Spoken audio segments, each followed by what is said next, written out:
Hey DeRacers, today I wanted to spend some time talking to you about stats in RNG. I promise this is not going to be just a boring lecture. It's covering some incredibly important information, especially since the rollout of V2. So please stick around and watch this whole video. You will not regret this. So what I want to do is I want to start off and talk about normal distribution. So for some of you guys that know stats, you're going to know a lot of this, but for those that are not as familiar, I'm just going to walk you through this. Normal distribution is the scatter plot of all of your data points in statistics. Everything falls under this normal distribution. That dead center line in the middle, that's your mean or your average. And then a standard deviation is that variance from the mean. Everything is going to fall within realistically that 3 sigma. So that -1, 2, and 3, those are 1 sigma distance from the mean that's faster, and those positive ones that's slower. So on the left, this is a fast race. On the right, that's a slow race. Left is lower limit, right is upper limit.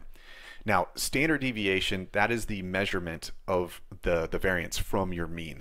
So if you ran a really, really slow race, you're going to see that show up far on the right-hand side because it's going to pull your data set over, and on the left-hand side, it's going to do the same. Now, RNG is designed in nature to be balanced. It doesn't mean that it balances itself on 10, 20, 30, 100, who knows how many races it takes, but eventually it does create that perfect normal distribution.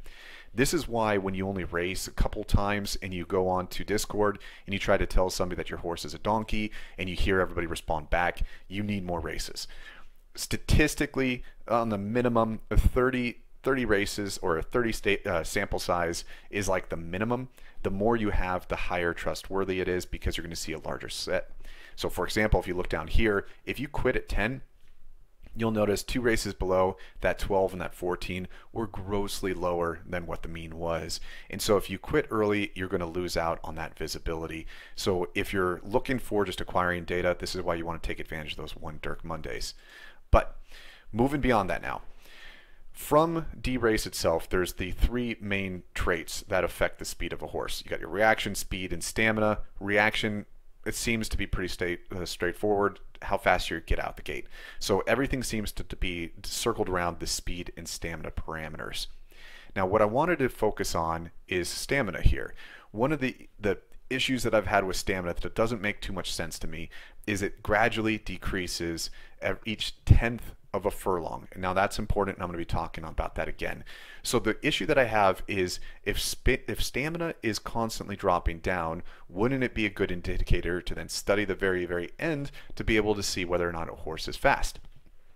So if you're going to be trying to dig down and do that type of analysis, this is where I want to talk to you about macro versus micro data and some of the stuff that's about to change. So when we take a look at macro data, that's zooming out, taking a bigger sample size, the deracing.org's website with the horse analytics, that is really good macro data. In this example here that's shown on the screen, this is Skondert. In Skondert on synthetic 7s, he's on average around 85.945 seconds to finish that 7th synth. So what does that tell me? It doesn't tell me too much. All it tells me is that he's faster than the average. He podiums a good amount of times.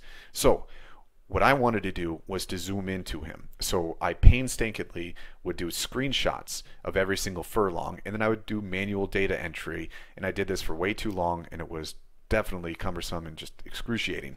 But what I found is this shown below.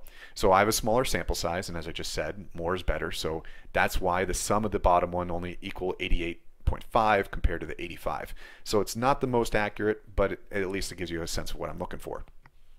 So what I noticed here is that if I took each furlong, you'll notice that from the first furlong going into the second one, Skondert accelerated 346 milliseconds. And then the next, he accelerated again, and then again, and again, and again. His final furlong was his fastest furlong. So if stamina is decreasing, how is he getting so fast? And I noticed this. I noticed this was a common trend amongst pretty much all horses. So then what I wanted to focus on was this. So there's additional characteristics of horses, specifically this competitive nature. They all want to win the race. So horses that are lagging behind the first, they get a boost. Horses that are in the front also get a boost. So there's a bunch of different boosts that take place that are really difficult to measure. Now, all of this is a ton of noise the more macro your data is. So if we're taking a look at just the whole 7 furlongs from that full viewpoint, we won't be able to analyze where was he fast, where was he slow, was there aggression, don't know.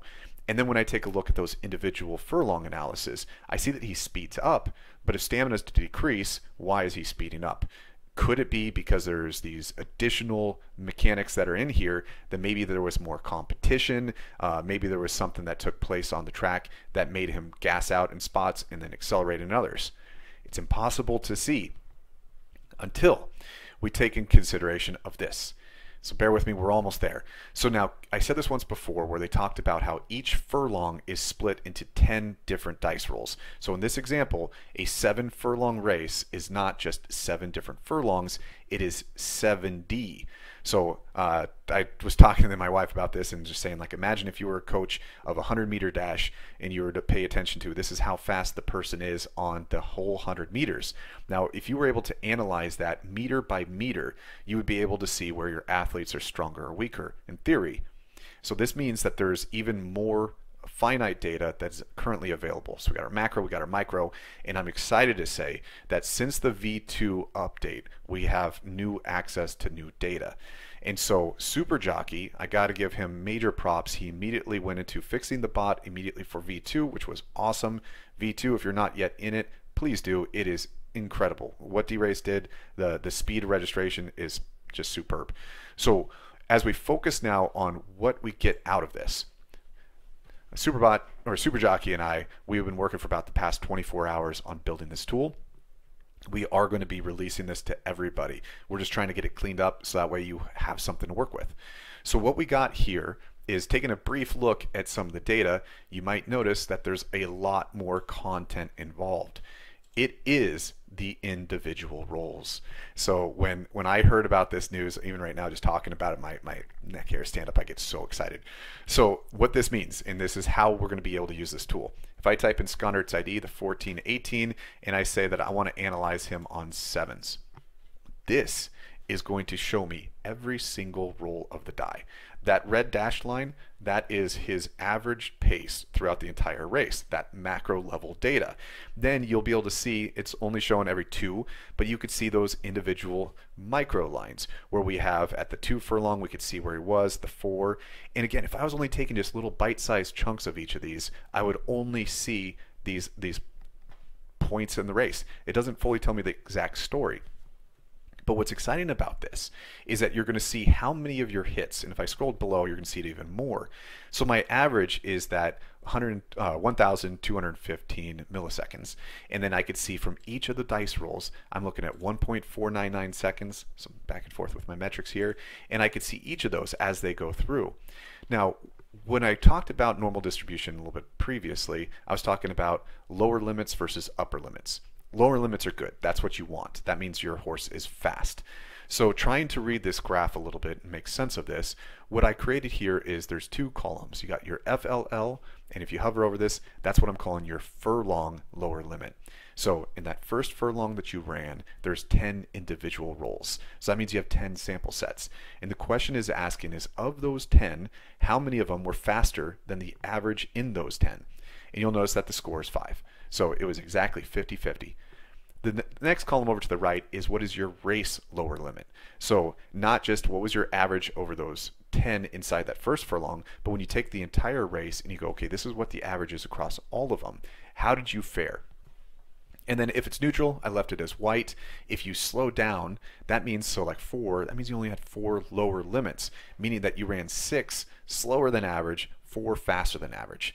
So red means you had bad luck. Green means you had good luck.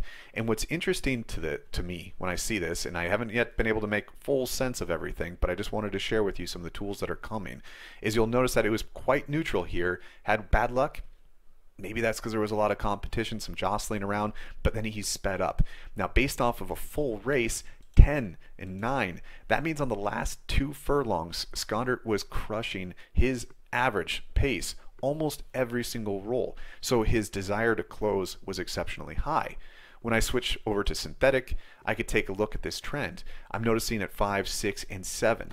So it is as if they are accelerating towards the end, whether it is the competition, whether it's max speed is there. You could see in this logarithmic curve that he is continuously accelerating. So going again to turf, you'll notice each of these will have the ability to show you what your horse does in the fight. Now, some of the stats I'm sharing with down below, just to get a sense of zooming into your horse and understanding it a bit more, your fastest 10th versus your slowest 10th. So I had a brief moment of 11.31 milliseconds, or yeah, that's correct, or 15.27. So my range is quite large. I have a 32% variance. So my standard deviation is a big chunk in that one. Whereas when I analyze from the whole race, it gets a little bit tighter. So again, when you take that macro level, you're going to get a smaller deviance from here. But when you zoom into it, you're going to be able to see a lot more rigid data sets. Now, a lot of times when I'm just anticipating, I'm going to hear from everybody asking, how do I make sense of this? Unfortunately, I don't have the exact answer for you yet. All I know is that everything that's been analyzed within DeRace, I suspect is going to get flipped upside down. So brace yourself for this. I think this is going to give us the ability to genuinely understand the difference between speed and stamina.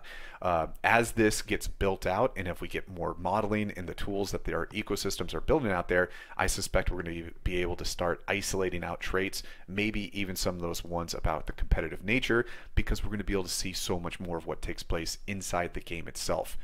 But when you do eventually get access to this, and I hope that we're going to do this soon, I'm going to create a secondary follow-up video to this to show everybody how you can copy this to make it your own, so that way we don't all have to share one similar tool. And then Superbot is making a scraper or updating the scraper to include this. And what I'm going to try to do is I'm going to try to create a script of code so that way it's easily able to go from the scraper and upload to this. Not sure if somebody else out there is going to make a better website option to this. Super Jockey and I just talked about it. We believe that data should be available to everybody. This is huge. So we're just trying to get everything in place to hand it out to the community and see what you guys go from with there. But I think that this, if you're not excited by this, I think you need to sit down and understand what this could mean. When I found out about this, I literally was clapping at my desk. So really excited by this. There's going to be more follow-up to that one. Not much more I could say other than we're digging into this, trying to make sense from heads and tails. But this is incredibly exciting to see these kind of details. And just for fun, I'm going to switch to 15. And so you could start to see all of the jagged nature of this one. It just not enough data because V2 just came out and all I have is a couple data sets. So as I come down, one. So more data is going to help level this thing out. It's going to give more clarity. The thing that I would highly recommend to everybody out there is make sure to race your horses. The data on V2 is only available from V2 on. So if you raced 100 races in V1, you're not going to get this type of data. So you need to hammer the tracks. So I'm taking some of my horses that have already done extensive Dirt 7s, Synth 11s, and Turf 15s, and I'm re-hitting them because I want to get some long distance track data. So just to let you know, new tools are coming, better tools are coming. Make sure you're getting your training in place so that way you can take advantage of this. Yeah, so have fun out there. More to come, guys. Thanks for everything.